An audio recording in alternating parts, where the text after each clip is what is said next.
تو لوگوں کے لیے اتنا بڑا مشکل ہو گیا ہے کہ ان کا روٹ اتنا لمبا ہو گیا ہے کہ وہ 25-30 گھنٹوں میں وایا دبئی یا وایا استنبول وہ اپنے ملک پہنچتے ہیں. ایک الگ مشکل شروع ہو گئی. یہ جو یورپ والوں کے میں بات کر رہا ہوں, مڈل ایسٹ والے تو چلو ڈائریکٹ سے چلے جاتے ہیں. تو یہ اپنی ایئر لائن بند ہونے کا بھی ایک بہت بڑا نقصان ہے. اور یہ بھی جو بھی حکومت ہے, ریاست کی ناکامی ہے کہ وہ ابھی تک اس چیز کو بحال نہیں کرا سکتی.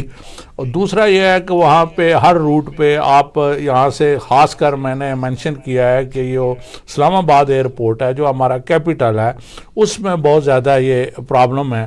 آپ خواہ جہلم کی طرف جائیں یا کلر سیدہ کی طرف سے میرپور لوگ جاتے ہیں, ڈڈیال جاتے ہیں, یا ادھر سالہ خانہ کے لوگ بھی ہیں, اٹک اور کے لوگ, کشمیر بہت زیادہ ہے, مظفر آباد کے اتنے لوگ باہر نہیں ہیں, لیکن میرپور کے تو بہت زیادہ ہے. اس کا مطلب ہے کہ آپ کو یہ کہہ رہے ہیں کہ اسلام آباد ایئرپورٹ کے اوپر رش بہت ہے, ڈیپینڈ بہت زیادہ ہے. اور یہاں سے جب لوگ جاتے ہیں تو ان کو کوئی تحفظ نہیں ہے. لوگ بچیوں کی شادی کے لیے یہاں سے زیور لے کے جاتے ہیں, راستے میں لوٹ لیا جاتا ہے.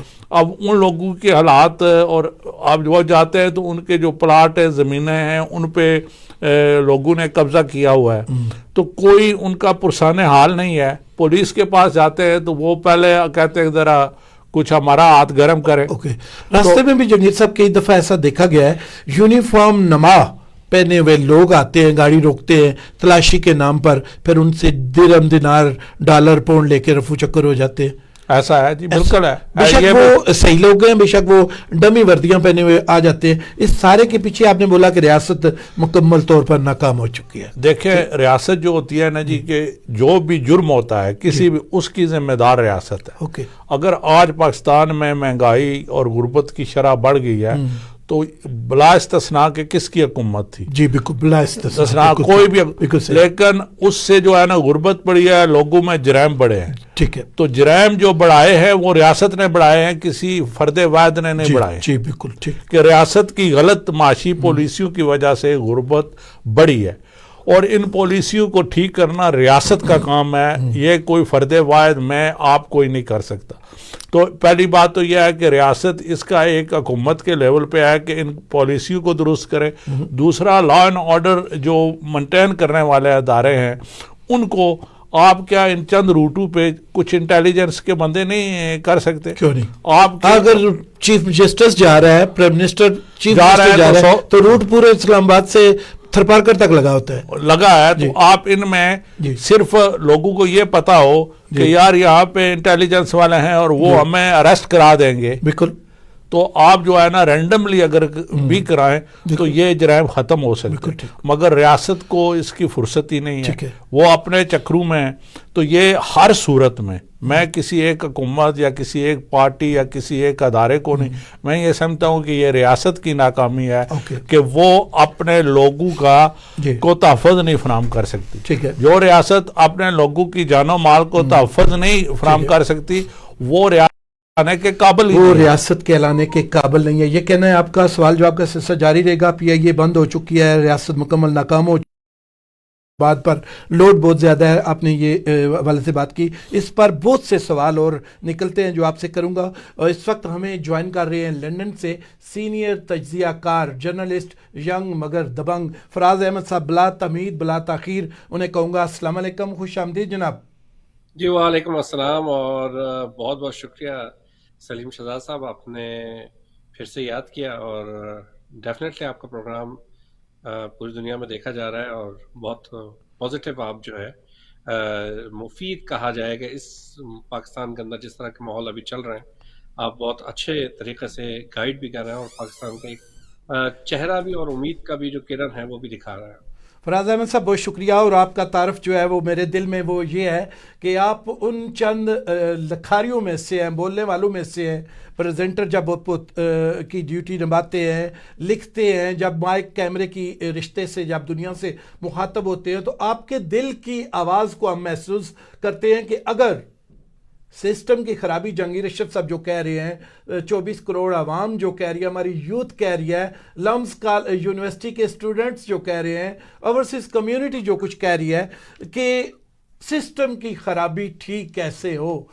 تو آپ ان چند لوگوں میں سے جو یہی کہتے ہیں کہ کاغذ اور قلم کے رشتے کے لوگ، جرنلسٹ، ہماری صحافی برادری اگر ٹھیک ہو جائے، یونٹی ان کے اندر ہو جائے، تو ہر ایک ادارے کو یہ لوگ ٹھیک کر سکتے ہیں. کیا وجہ ہے کہ لفافہ جرنلزم، خوش آمدی صحافت اور پلاٹ کی صحافت، اور وہ آ رہا ہے ایک باری پھر فلاں کی جو نعرے لگتے ہیں، اگر ہماری صحافی برادری ٹھیک ہو تو ملک میں پھر کچھ بھی خراب نہیں ہوگا. پھر جہانگیر اشرف صاحب کو بھی یہ شکوہ نہیں رہے گا کہ ریاست مکمل طور پر ناکام ہو چکی ہے. آپ ان لوگوں میں سے ہیں، کیوں اتنا جرت سے آپ بولتے ہیں، کیوں اتنی جرت کا اظہار کرتے ہیں؟ ڈر نہیں لگتا آپ کو؟ ڈر تو جناب سب کو لگتا ہے، بٹ ابھی بھی اگر دیکھا جائے تو پانچواں اور چھٹا گیئر نہیں لگایا ہوا ہے، دوسرے گیئر میں ہی چل رہے ہیں. دوسرے گیئر کے اندر بھی اس وہ آپ دکھ رہا ہے آپ کو سب کے سامنے ہے جی کہ اگر کوئی بھی پاکستان میں صحافت کے اندر اگر کہا جائے یا پاکستان میں فریڈم آف سپیچ کا بات کی جائے تو وہ آلموسٹ ختم ہو گئی. آپ نے ابھی ایک تازہ چیز بھی دیکھی کہ عدلیہ نے ایک فیصلے کے اوپر کہا گیا ہے کہ وہ اپنی معاملات میں نہ بولے، اور لوگوں کو کہا گیا ہے کہ اگر آپ نے پوچھنا ہے تو جو ہے اپنے ٹاک شوز کے اوپر دیکھیں اور چیزوں پہ دیکھیں. انفارچونیٹلی اور فارچونیٹلی پاکستان کے اندر جو ہے وہ بس وہ طاقت کے لحاظ سے ہی سارے کام چل رہے ہیں، اور طاقت کے لحاظ سے ہی جو ہے وہ ڈکٹیٹ ہوتے ہیں پروگرام بھی، اور صحافی بھی ویسے ہی ڈکٹیٹ ہوتے ہیں. تو مطلب یہ ایک ہوتا ہے کہ جو ایک کہا جائے کہ عوام کے لیے اگر کوئی بندہ کھڑا ہو کر بول رہا ہے تو وہ تو اب نہ ہونے کے برابر ہو گیا ہے. کہ اگر آپ عوام کے لحاظ سے، جس طرح آپ کے مہمان نے بھی بات کری کہ ایک ایشو کے اوپر اٹھایا ہے کہ پاکستان کے اندر جو بہت سارے ایشوز کے ساتھ یہ بھی ایشو ہے کہ جو پاکستان ایئر لائن کا مسئلہ ہے، یہ بھی ایک ایشو ہے. بٹ انفارچونیٹلی ہم لوگ لگے میں وہ چڑیا اور وہ جو ایک کوے والی کہانی نہیں ہوتی ہے کہ چڑیا آیا، کوے نے پانی ڈالا، پانی نے اٹھایا، تو وہی والا گیم چل رہا ہے اتنے سالوں سے، اور وہی چیزیں ہم دیکھے جا رہے ہیں.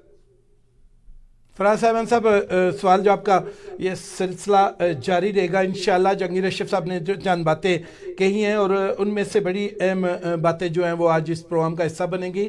ساتھ ساتھ ہم لمز یونیورسٹی کے حوالے سے بات کریں گے. پرائم منسٹر کاکڑ صاحب کا وہاں پر جو گئے ہیں، لوگ تو مخالفین کہتے ہیں ان کے کڑاکے نکال دیے بچوں نے، لیکن ہم بات کریں گے انشاءاللہ اس پر مزید کہ ان کا جانا کیسا رہا، مزید جانا چاہیے نواز شریف صاحب کو بھی، مریم نواز صاحبہ کو بھی، یا نہیں. لیکن یہاں پر بات ایک ہوتی ہے کہ اوورسیز کمیونٹی کا، جہانگیر صاحب کی ایک تحریر سے آج کا پروگرام ہم نے شروع کیا ہے کہ لوٹا جاتا ہے ہم وطنوں کو، وطن کے اندر، دیس کے باسیوں کو دیس کے اندر لوٹا جاتا ہے، جو جہاں سے زر مبادلہ کما کر پاکستان بھیجنے والے ہیں. لیکن ایک اور ایشو آج کل بہت زیادہ ہو گیا ہے. آپ لندن میں بیٹھے ہوئے، آپ نے بھی وہاں پر بہت کچھ دیکھا ہوگا. یہاں برمنگھم میں، برطانیہ کے سارے شہروں میں ورک ویزے کے نام پر بہت سارے لوگوں کو وہاں سے لایا جاتا ہے. 4 مہینے ٹریننگ کرائی جاتی ہے، پیسے نہیں دیے جاتے. بدلے میں پھر ان کو کہا جاتا ہے کہ اب آپ اور پیسے دیں آپ کا، تاکہ ٹیکس بھی پے کیا جائے، 8,000 پاؤنڈ دے، یورپی ویزے کے ساتھ آپ کو سوئچ کیا جائے. وطن عزیز کے یہ جو لوگ ہیں کروڑ روپیہ کم و بیش خرچ کر کے آتے ہیں. اس سلسلے میں ہماری میری امیگریشن زید چودھری صاحب سے بات چیت ہوئی ہے. پہلے وہ ویڈیو آپ کو دکھاتے ہیں، پھر اس پر مزید تفصیل سے بات کرتے ہیں. جی بہت شکریہ جناب شہزاد سلیم صاحب. دیکھیں، یہ ایک بہت بڑا سکیم ہے. میں آپ کو سچی بات بتاؤں، جیسے آپ نے ایک اگزامپل دی ہے، تو ہمارے پاس روز یہاں یہ مسائل جو ہیں وہ لوگوں کے آ رہے ہیں. لیکن ایک بات میں صرف یہ کہنا چاہوں گا کہ ہم جیسے لوگ جو ہیں، ہم تو جب اس طرح کی کوئی بات آتی ہے تو ہم لوگوں کو اویئر کرنے کے لیے کہ ہم، میری ذاتی جو ویڈیوز ہوتی ہیں وہ اگر آپ دیکھیں تو میں ایک اثر دراز سے لوگوں کو اس بات سے وارن کر رہا ہوں کہ ایسے اسکیم جو ہیں ان سے بچیں. لیکن اب بات یہ ہے کہ دیکھیں، یہ کوئی نیا سلسلہ نہیں ہے. یہ پہلے ورک پرمٹ ہوتا تھا، اگر 2007 2006 اسے پیچھے جائیں، پھر یہ اسکلڈ ورکر ویزا ہو گیا، پھر انہوں نے ہیلتھ کیئر کے اندر جو ہے وہ ویزا جو ہے وہ انٹروڈیوس کرایا. تو ویزا تو ہے، یہ اسکلڈ ورکر ویزا ہم اس کو کہتے ہیں، اور اس میں ایک کیٹیگری جو ہے یہ آپ کی جو ہے وہ ہیلتھ کیئر کے سیکٹر میں جو ہے اس کا علیحدہ سے بھی ویزا کیٹیگری جو ہے وہ موجود ہے. اب سوال یہ ہے کہ جو بندہ وہاں سے آ رہا ہے، جیسے آپ وہ اس بی بی کی آپ نے مثال دی ہے کہ اس نے کہا کہ 20,000 پاؤنڈ دیا ہے، تو اس کو تھوڑی سی عقل استعمال کرنی چاہیے تھی کہ یہ 20,000 پاؤنڈ وہ کس چیز کے دے رہی ہے. ٹھیک ہے. کیوں کہ اگر میں ایک امپلائر ہوں اور جینونلی مجھے ضرورت ہے کسی امپلائی کی، تو اس کے اندر، اور میرے پاس لائسنس ہے، تو اس کے اندر صرف ہوم آفس کی ایک نامینل سی فیس ہوتی ہے جو امپلائر پے کرتا ہے سی او ایس ایشو کرنے کے لیے. تو وہ فیس تو اگر اچھا امپلائر ہے تو وہ تو خود پے کرے گا. تو اس کا مطلب یہ ہے کہ جو ایپلیکینٹ ہے، جو یہاں آ رہا ہے، اس نے صرف اپنی امیگریشن کی جو ایپلیکیشن فیس ہے وہ دینی ہے. اب جو ہیلتھ کیئر میں آتے ہیں اس کا تو آئی ایچ ایس جو ہے وہ بھی ایگزمپٹ ہے. ٹھیک، وہ بھی نہیں دینا انہوں نے. جی. تو اس کا مطلب یہ ہے کہ یہ میکسیمم آپ 1,000-1,500 پاؤنڈ کا آپ کا خرچہ ہے ٹوٹل. تو 20,000 کے لگ بھگ لوگ رہ رہے ہیں. تو اب یہ تو جب آپ 20,000 کوئی آپ سے مانگتا ہے تو اسی وقت آپ کا ماتھا ٹک جانا چاہیے، آپ کی آئی بروز جو ہیں وہ ریز ہو جانی چاہیے کہ یہ بندہ مجھ سے 20,000 مانگ کس کے لیے رہا. ٹھیک ہے، یہ تو کوئی ایسی بات نہیں ہے. تو یہ ایک پہلا کہ جب کوئی آپ سے پیسے مانگے اس طرح کی کیٹیگریز کے لیے تو آج سمجھ جائیں کہ دیر از سم تھنگ رانگ، کہ یہ ایک اسکیم ہے. ٹھیک ہے جی. اب یہ ہے کہ لوگ آ رہے ہیں. آؤں گا جہانگیر اشرف صاحب ہمارے ساتھ اسٹوڈیو میں موجود ہیں. گمانڈیوں کا حق زیادہ ہوتا ہے ہمسایوں کا. میں ان سے بھی پوچھتا ہوں اور آپ سے بھی انشاءاللہ پوچھوں گا. مہمان بھی سیر آنکھوں پر اور جو گھر میں بیٹھے ہوئے. جہانگیر اشرف صاحب، آپ نے سچویشن سنی، آپ جانتے بھی ہیں ماضی میں بھی کچھ لوگوں نے آپ سے بھی مشورے کیے، مالی طور پر مدد بھی مانگی اور کچھ چیزیں. کیا ہے یہ سارا کچھ اور اتنی دھڑلے سے سریعام کیوں ہو رہا ہے؟ اور اگلا سوال اس کے بعد کروں گا. جی دیکھیں، اس میں جو انہوں نے بات کی ہے لیگل تو ہے یہ، اوکے، لیکن یہاں پہ فیک کمپنیاں بنی ہیں جو یہ بندے ہائر کر رہی ہیں، وہ پیسے بنا رہی ہیں، اور وہ جب بندے آ جاتے ہیں تو وہ کمپنی ڈیزالو کر دیتے ہیں اور وہ بندے ادھر خوار ہو رہے ہیں. جی. تو اس کا جو سب سے جو ہے نا کہ ہمیں ضرورت بھی ہے کہ ہمارے بندے آئیں. تو اس میں ہماری حکومت بڑا ویٹل رول پلے کر سکتی ہے. حکومت پاکستان وہ یہ کر سکتی ہے کہ ایسے بندوں کو ٹرین کرے اور وہ برطانیہ گورنمنٹ سے بات کرے کہ آپ کو بندے چاہیے تو ہم آپ کو ٹرین دیں گے، اور آپ کی جینون جو کمپنیوں کو چاہیے تاکہ وہ ٹریننگ کے 4 مہینے ضائع نہ ہوں جو بغیر پیسوں کے کرتے ہیں، وہ ادھر آئیں اور وہ ٹرین بندے ہوں اور ان کو جو ہے نا پراپر جاب کو ہو. لیکن ہمارے ہاں تو سارا سسٹم ہی جل تھل ہوا ہے، کوئی سمجھ نہیں آتی کیا ہو. پہلی بات تو یہ ہے. دوسری، یہ جو بندے آ رہے ہیں 20,000 کے لیے، ان کی ذہنیت پہ مجھے افسوس ہوتا ہے کہ آپ کا کم از کم 1 کروڑ پہ یہ بنتا ہے. یہ جتنا خرچ کر کے آپ 1 کروڑ سے بزنس کرائیں. اللہ کے نبی نے فرمایا کہ اللہ نے 90% لوگوں کا رزق جو ہے نا وہ تجارت میں رکھا ہے. آپ کروڑ سے بہت بڑا بزنس ہو سکتا ہے. اچھا، 1 کروڑ سے آپ اگر ایمانداری سے کام کرنا چاہیں پاکستان میں تو کوئی بھی کام کر سکتے ہیں اور یہاں انگلینڈ سے زیادہ پیسے کما سکتے ہیں. جاب میں آ کے آپ کو ٹھیک ہے لوگ یہ کہیں گے جی وہ باہر ہوتا ہے، جی وہ امریکہ ہوتا ہے، جی وہ کینیڈا، تو آپ جو ہے نا صرف سٹیٹس کے لیے، صرف یہ جی کہ یہ باہر ہے، اس کے لیے یہ اتنے اپنے پیسے، اپنے ماں باپ کے کمائے ہوئے پیسے ضائع نہیں کرنا. بالکل صحیح. اور یہ جو ایشو ہے نا، اس کا ایک لوگوں کی ذہنی حالت سے بھی ہے کہ وہ اپنے ملک میں کام کرنے کے لیے تیار بھی نہیں. بالکل صحیح. حالانکہ آپ بزنس کر سکتے ہیں، اس میں تو حکومت کا کوئی عمل دخل نہیں ہے کہ آپ کہیں پہ کلر سیدہ میں کرنا چاہیں، پنڈی میں، لاہور میں، کراچی میں، آپ کو بزنس کرنے سے کون روک سکتا ہے؟ ٹھیک بات ہے. تو جو لوگوں نے بزنس کیا ہے، میں آپ کو بے شمار ایسے پاکستان کے اس وقت جو ٹاپ انڈسٹریلسٹ ہیں، ایک یہ جو پل کنٹینیٹل کے مالک ہیں اشوانی صاحب، تو انہوں نے ایک کیونکہ ان کے ایک ادارے میں ملازمت بھی کی ہے، تو انہوں نے ہمیں بتایا کہ میں نے چھوٹے سے کاروبار سے کیا ہے کام، اور آج وہ اس وقت کے مطابق 56 ڈفرینٹ جو ہے نا تجارتی ادارے وہ چلا رہے ہیں. بالکل صحیح. تو ہم لوگوں کو یہ سوچنا چاہیے کہ ہم تجارت کی طرف جائیں اور یہ ذہنی خلش جو ہے نا ذہن میں، اس کو ختم کرنا. آپ نے بالکل ٹھیک بات کہی ہے. انشاءاللہ سوال جو آپ کا سلسلہ بھی جاری رہے گا. اور وہ ایک بات اکثر پاکستان میں کہی جاتی ہے کہ بندہ کام نہیں کر رہا ہے، نوجوان ہے کام نہیں کر رہا، اور اس سے کہا جا رہا ہے کیونکہ تنگ محسوس کرتے ہیں اور کہا جاتا ہے کہ بقول آپ کے کہ کیا کر رہے ہو،